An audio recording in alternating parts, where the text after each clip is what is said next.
Imagine this. You're sitting in a room with her, your mother. She's talking, smiling. Maybe she's giving advice. Maybe she's silent. You've seen this scene 100 times.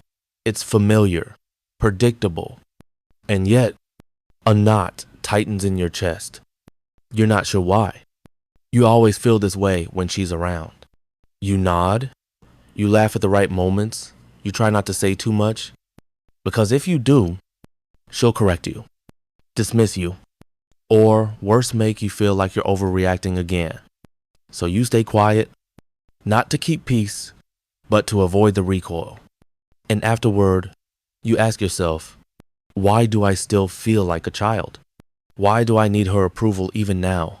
Why can't I let go of this weight? You've read the books. You've done the work. You've said you've forgiven.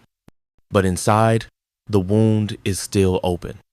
Because there's something about your mother you haven't understood yet.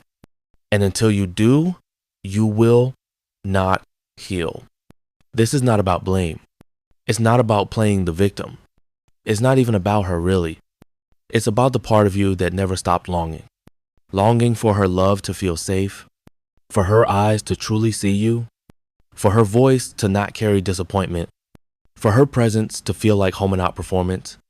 And when that didn't happen, you didn't get angry. You got confused. You internalized it. You made you the problem. Maybe you became the perfect child. Maybe you rebelled. Maybe you shut down. But whatever mask you chose, it wasn't the real you. Because the real you, that self was too risky, too sensitive, too wild, too much. So you trimmed it back and called it growing up. But Carl Jung warned, nothing has a stronger influence psychologically on their environment, and especially on their children, than the unlived life of the parent. This is the paradox. You think your mother only gave you what she did, but she also gave you what she couldn't, what she buried, what she feared, what she never faced in herself. And you little, open, radiant, you absorbed it all. You became the container for her shadow, the extension of her unlived story, the emotional sponge for everything she refused to feel. Not because she's evil, but because she never learned how to hold her own pain, so she passed it on. And you carried it. You still carry it. Not just in your thoughts, but in your nervous system. In the way you shrink during conflict. In the way you flinch when someone's tone shifts. In the way you question your own memory, your worth, your right to speak. This isn't drama. It's psychic inheritance. You inherited her silence, her sadness, her shame, and you mistake it for your own. That is the hidden wound. You don't just mourn the mother you had. You mourn the mother she couldn't be, and the version of you that got lost in the process. So here's the question. What if healing doesn't begin by forgiving her, but by finally forgiving yourself for believing you were the problem? What if the truth isn't about her changing, but about you reclaiming the part of you she couldn't hold? Because until you do, you'll keep chasing her approval in every boss, every partner, every friend. You'll keep parenting yourself with her voice. You'll keep fearing that maybe, just maybe, she was right about you. But she wasn't. She never was.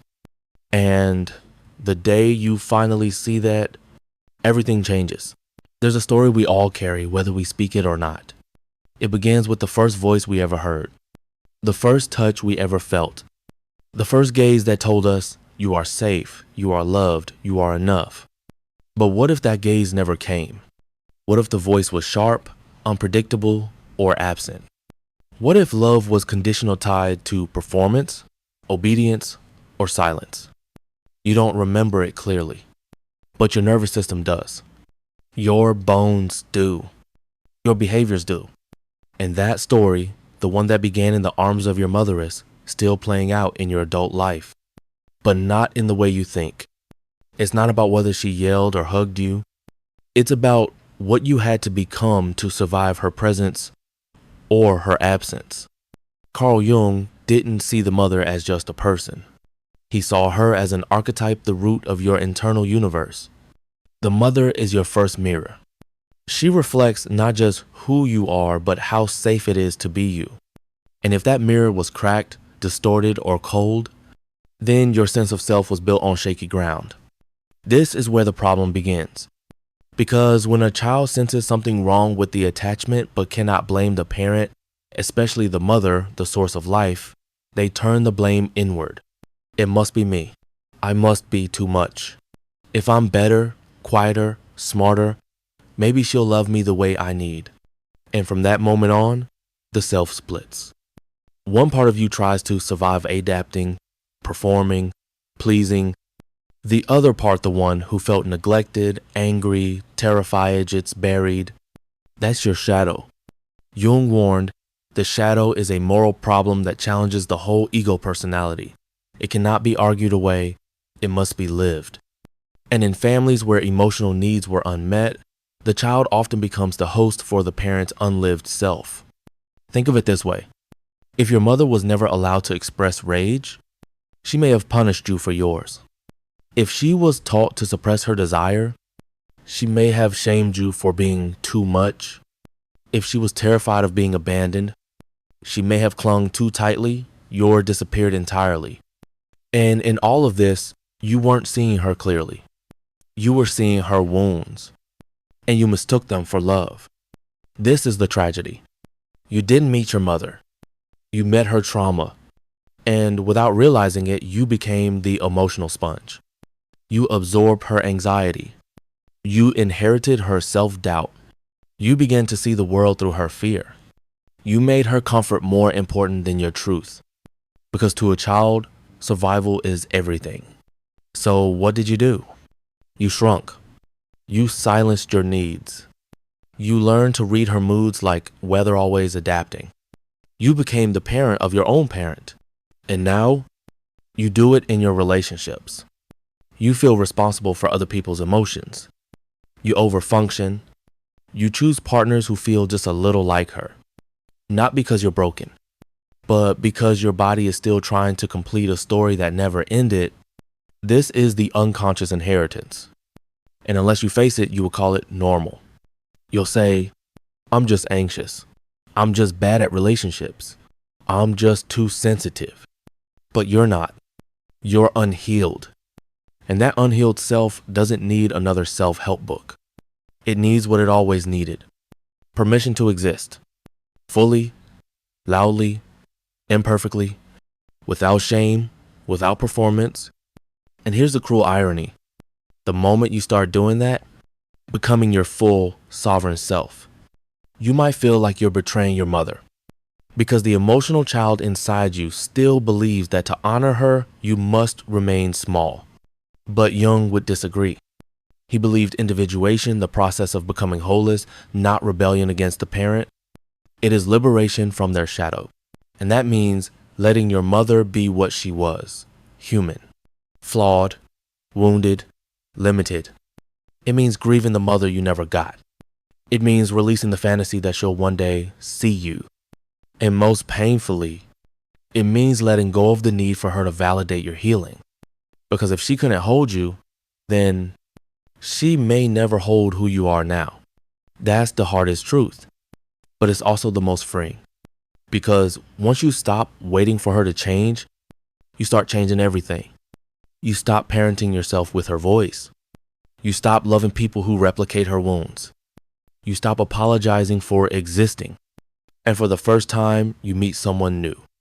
Yourself, not the version she shaped. The one beneath it all. The one who never stopped hoping. The one who's still here quiet, radiant, ready. This is not about vilifying your mother. It's about breaking the spell. The spell that says you must stay bound to her story. The spell that keeps you chasing her approval instead of your truth. And when that spell breaks, you don't hate her. You don't need her to suffer. You simply see her clearly as a woman who passed on her pain and stopped with you. You become the interrupter, the transformer, the one who finally chooses wholeness over loyalty. That is how the mother wound ends. Not with vengeance, but with vision. And that vision begins with a single, terrifying, liberating realization. You were never broken. You were bound. And now you are free. You grew up, your body matured, your life expanded, but part of you didn't. It stayed behind, frozen, at the dinner table where she dismissed your feelings, in the bedroom where silence was punishment, in the moments where because I said so meant your reality was wrong. You've told yourself it's in the past. But the consequences of a mother wound don't fade with time. They evolve. They adapt. They wear new costumes. But they're still here. You know them. You see them in how you apologize too quickly, in the way your chest tightens when someone's disappointed in you, in how you defer to others, even when you disagree, in how you choose emotionally unavailable partners and call it chemistry. You think these are quirks, personality traits, but they are strategies, coping mechanisms carved in your psyche to navigate her emotional landscape. Because her love wasn't unconditional, it was transactional. You were lovable when you behaved, when you pleased, when you made her proud, when you didn't challenge her. So you learned, to be safe, I must earn love. To belong, I must suppress. To be close, I must disappear just enough. And that story didn't stay in childhood. It followed you into your friendships, into your career, into your reflection. You became hyper-independent. You wore self-sufficiency like armor, not because you didn't need others, but because asking felt dangerous. Why? Because when you needed love most, you felt like a burden. You reached for command, got shame. You asked for support and met silence. Or worse, criticism cloaked as tough love. So now, you don't reach. You don't ask. You survive. But survival isn't wholeness. And the cost of emotional survival is steep. You sacrifice intimacy for control. You mistake anxiety for intuition. You believe closeness means self-erasure. And the saddest part? You think this is normal. You believe relationships must be hard. You believe love is earned through endurance. You believe rest must be justified. And underneath all of it is a haunting belief. If even my own mother couldn't love me unconditionally, who will? That belief becomes a lens, a filter through which you see yourself, others, and life. It tells you to settle. It tells you to stay quiet. It tells you that your feelings are too much. And so you become a master at holding space for others while leaving your own needs unmet. You become a safe haven for broken people, hoping someone will do for you what you've done for everyone else. But they don't, because when you don't see your own value, you attract those who reflect that blindness back to you. This is a cycle, and it doesn't end until you confront the root, until you realize your mother's limitations are not your identity. Just because she couldn't meet your emotional needs doesn't mean those needs are wrong. Just because she lacked the tools to nurture doesn't mean you were unworthy of care. Her silence wasn't wisdom. Her anger wasn't strength. Her absence wasn't a reflection of your worth. But if you never examine these inherited patterns, you live inside them. You repeat them. You pass them on. You hand them to the next generation, unknowingly. Because the mother wound doesn't just stay personal. It becomes cultural, generational. It shows up in how we raise our children, how we treat ourselves, how we define love, power, femininity, responsibility. A mother who wasn't allowed to be whole raises children who are terrified of their own wholeness. A mother who feared vulnerability teaches silence. A mother who measured worth in productivity raises overachievers who cannot rest.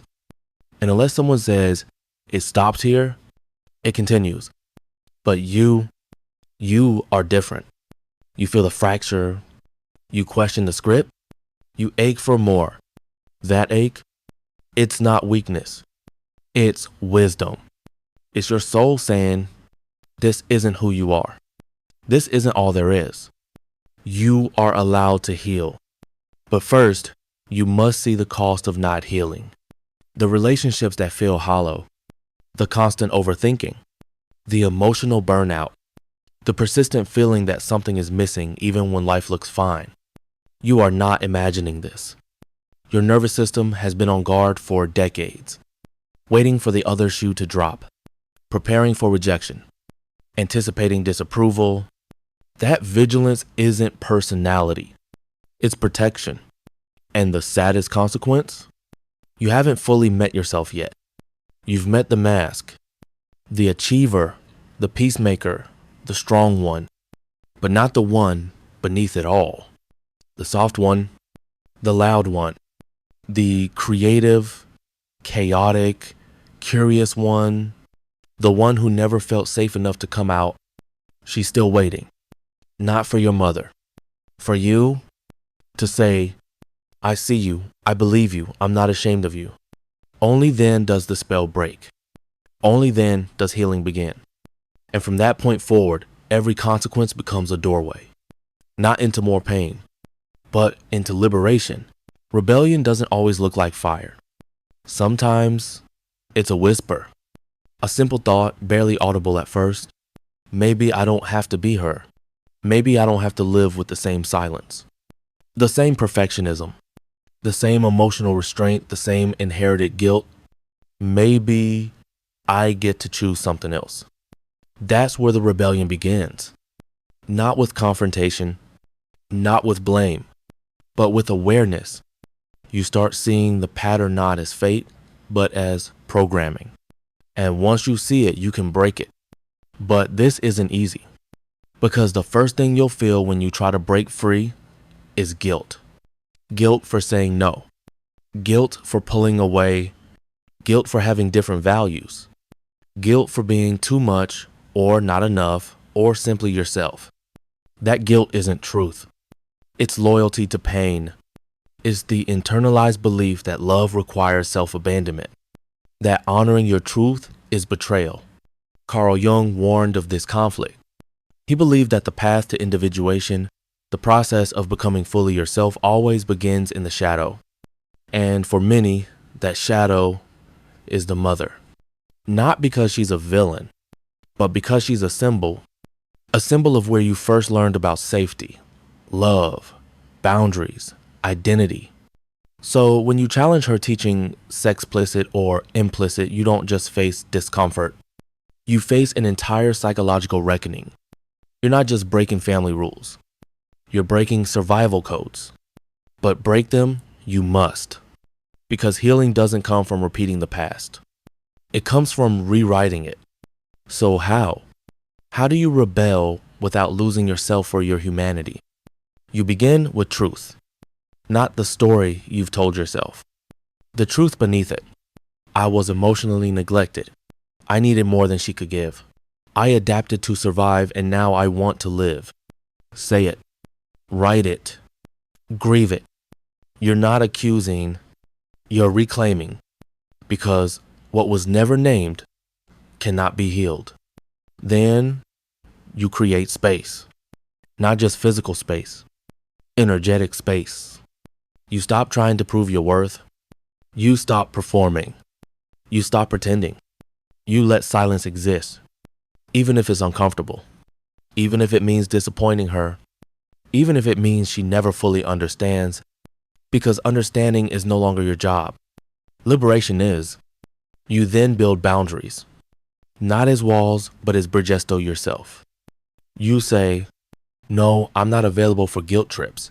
No, I don't owe you my silence.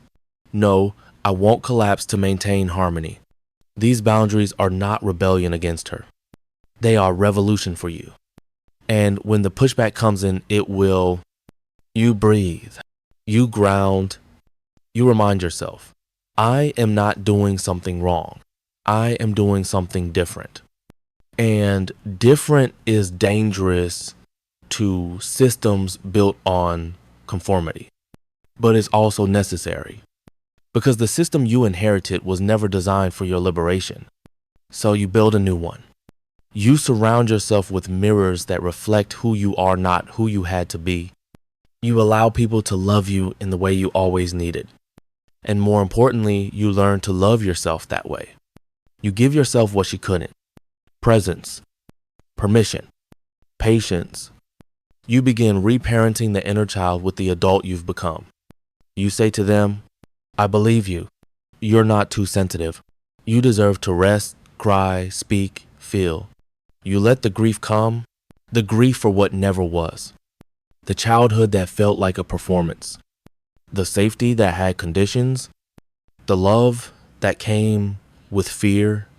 You let it wash over you, not to drown, but to cleanse. Because after grief comes freedom.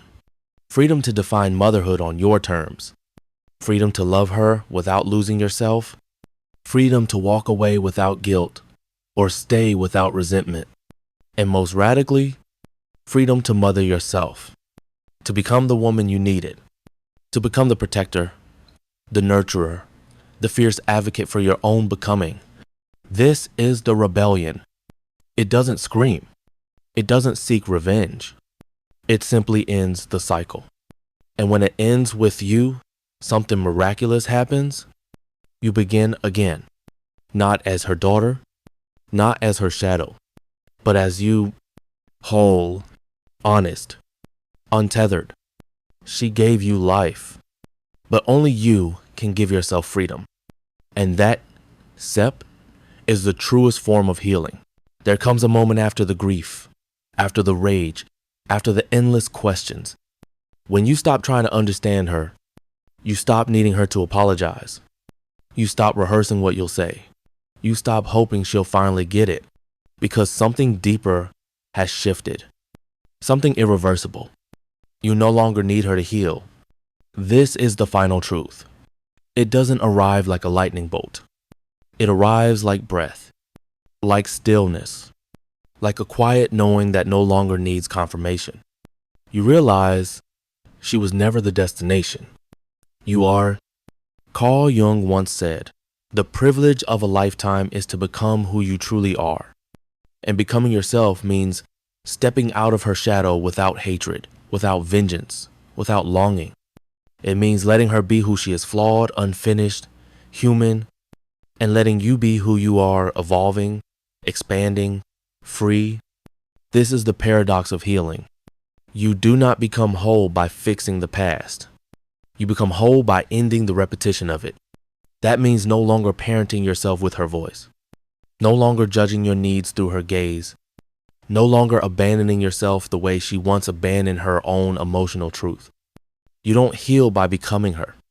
You heal by becoming the first version of you who never needed to be her at all. And that requires something few dare to do. To love her from a distance. Not always physical, but energetic. You stop expecting her to change. You stop feeding the old dynamic. You stop shrinking for the illusion of peace. You let her hold her story. And you pick up your own. And in that act, you reclaim what was stolen. Your inner authority. You no longer seek outside validation, because you've built an internal mother one who sees you, believes you, holds you. That's the most sacred revenge. Not coldness, not indifference, but fullness. A life so aligned, so authentic, so deeply your own, that her ghost no longer haunts your choices. And if she sees you, now really sees you, maybe she'll feel regret. Maybe she won't. But it doesn't matter. Because this isn't her story anymore. It's yours. And your story doesn't end with the mother's love or lack thereof. It ends with self-love so deep it rewrites everything that came before. This is the final realization. You were never broken. You were becoming. And now, you've arrived.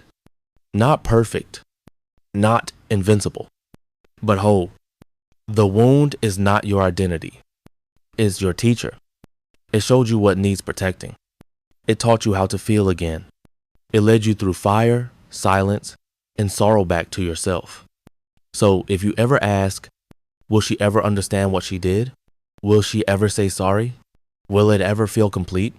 The answer is this. She may never understand, but you do. And that is enough. You understand that your worth was never negotiable, that your voice was never too loud, that your softness was never weakness, that your boundaries are not betrayal. You understand that her inability to love you in the way you needed was never about you. And most of all, you understand that healing isn't returning to who you were. It's becoming who you were meant to be before the world or your mother told you otherwise. That's not rebellion. That's not revenge. That is liberation. And now it's yours.